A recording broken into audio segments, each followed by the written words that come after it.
sëñ bi maa ngi lay nuyu. maa ngi lay fay. bi naka la. bon Ndiaga Mbengue. Ndiaga Mbengue ci situation yi doy waar yi nga xamante ni moom moo fi am ci bâtiment bi ndax mën nga ñu ñëwalaatal exactement rek ci li nga gis wala ci li nga fekk. voilà li xew fii mooy ay boori 11h la affaire bi xew bi muy xew na dafa yem ak net maa ngi taxaw léegi bi affaire bi di daanu dafa fekkoon ñoom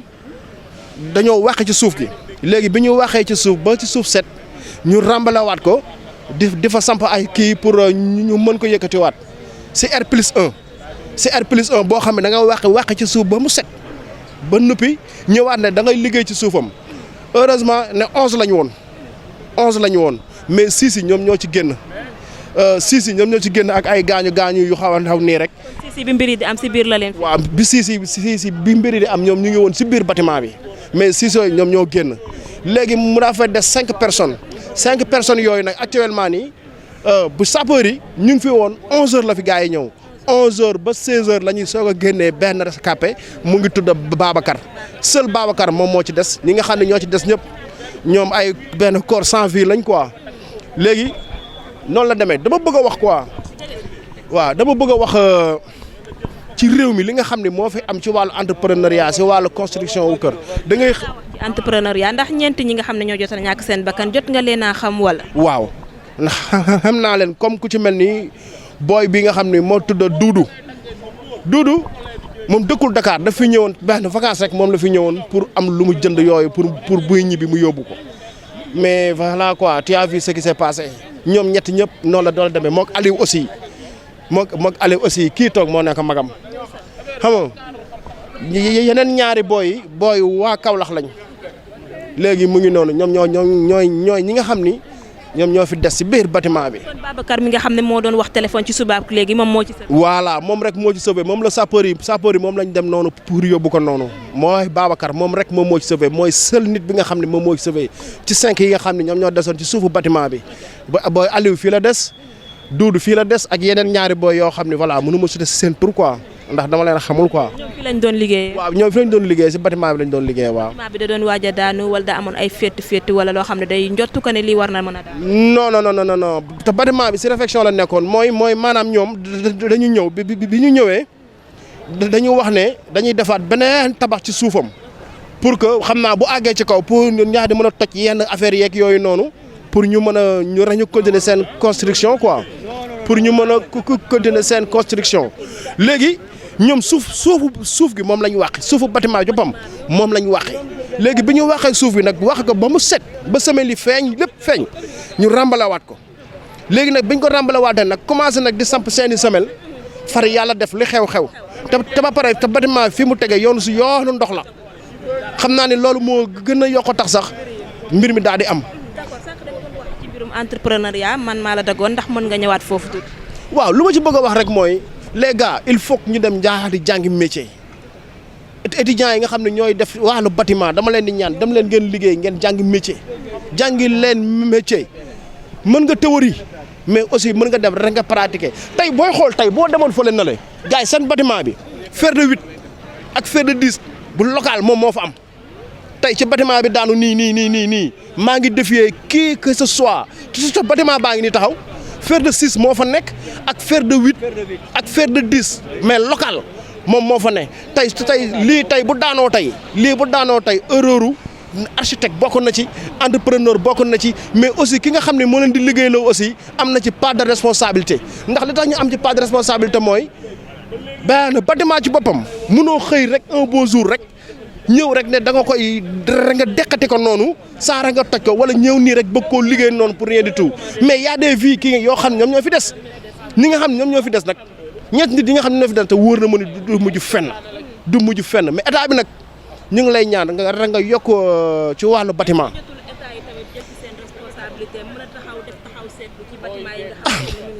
ah mais bien sûr loolu moom c'est très clair parce que là où nous sommes ñaata nit ñoom ñoo des si wàllu bâtiment ñaata bâtiment ñoo fi daan te bâtiment yi daanu yëpp bu ñu daanoo boo xoolee fer bi ci boppam du doon fer bu normal ciment bi doon ciment bu normal mu ngi ne la boo xoolee ne di nga xam ne lii mooy loolu lii du booy xool tey moom si fii ñu nekk tey muy suñu si presse bi ñu nekk tey bi nekk si 2 voies bu sac mbaaw yi cité bi yëpp dañ ko war a raser cité bi yëpp dañ ko war a raser ndax xam lii nga xam ne moo fi xew tey moo ko wane lii nag man maa ngi koy déplorer maa ngi koy ñaawlu bu baax a baax a baax a baax a baax a baax muy entrepreneur muy état du Sénégal da ngeen si jóg ndax doomu aadama yi ay doomi jàmbur lañ imaginez-vous tey seen i doom tey bu doon seen i doom ñoom ñoo fi des seen i doom mënuñu fee des doomu baadoole yi ñoom ñoo fi des léegi li wóor mooy ngeen dimbali ñu képp kuy liggéeyati na am li nga xam ne moom moo ko war mu liggéey parce que nag ay nit ñoo fi dee particulièrement ay vacancières mais vous imaginez ay vacancières yoo xam ne ca àll ba lañ jógee ñëw biir Dakar di ut si loo xam ne moom la ñu am na ci koo xam ni ñu ngi nëbb yaayam ba fi mu toll nii na booy bi daal di jógee Casamance wala. wallaahi laa lay wax nii entrepreneur yi ñii di liggéeylu fexe leen ba li ngeen di liggéeylu wala ki leen di liggéeyal ngeen mettre ko à l'aise jënd leen fer bu baax jënd leen benn ciment bu baax liggéey leen liggéey bu baax xam ngeen ni lii ku mu daloon ci sa njaboot dina la naqari lool dina la naqari lii nag ñu ngi koy ñaawlu ñu ngi wax état du Sénégal nag bii muy architecte bi entrepreneur bi ki nga xam ne moo fi moom ak ki nga xam ne ñoo fi doon liggéey ñu ngi leen di ñaan ñu teg leen ci yoon bu baax a baax ndax yaa des vies yoo xam ne ñoom ñoo fi des ñeenti nit yoo xam ne ñoo fi des sapeur pompier ñu ngi nii ñaari regroupement yëpp a ngi nii moo xam muy Tëngéej moo xam bi nekk boori Thiaroye Gare ñoom ñëpp a ngi nii suba ba léegi ñu ngi fexee xool nu ñu def ba suqali ay nit ci biir suuf si lii nag daa ñaaw ñu ngi koy ñaawlu bu baax a baax nag wasalaam. bi maa ngi lay nuyu. maa ngi lay fay soxna si Marcelin Ndour man maay président association des ouvriers du bâtiment et des travaux publics du Sénégal. gannaaw ba ñu la nuyoo nga wax ñu rek sa jàngat wala sa gis-gis si mbir yi nga xamante ni tey jii moom moo fi xew ci subaak léegi. mbir mi fi xew ñu ngi koy naqarlu bu baax a baax parce que mbir la moo xam ne mi ngi bëgg a bëri li muy xew ci réew bi te day métti parce que toujours ay bakkan def ciy des donc loolu ñun association des ouvriers du Sénégal ñu ngi koy naqarlu te dañu nekk association boo xam ne ñu ngi ciy wut ay jéego pour lu mel ni accident yi vraiment ñu def ba nuñ ko wàññee ci réew bi wala ñu jëlee ko fi. lan moo nekk sabab bi maanaam li nga xamante ni moo ëpp li muy sooke mbir yu mel ni mbir yu mel nii li koy sooke toujours mooy manque de sécurité Sénégal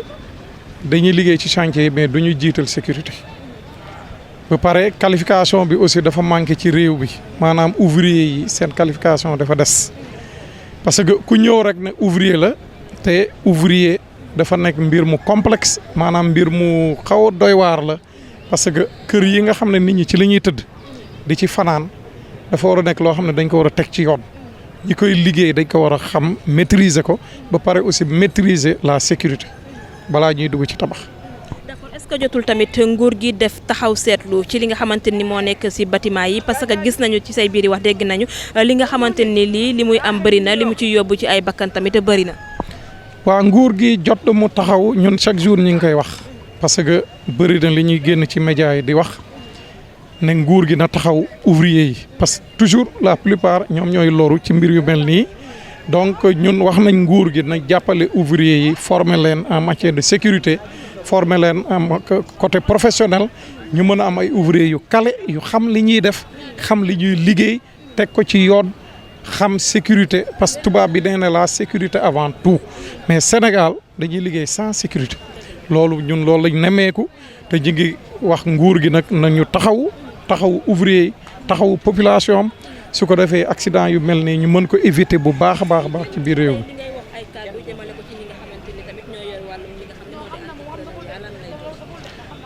ñi yore wàllum entrepreneuriat aussi li ma leen di wax rek mooy nañ jege les associations nañ jege ouvriers yi nga xam ne ils sont diplômés et expérimentés parce que tamit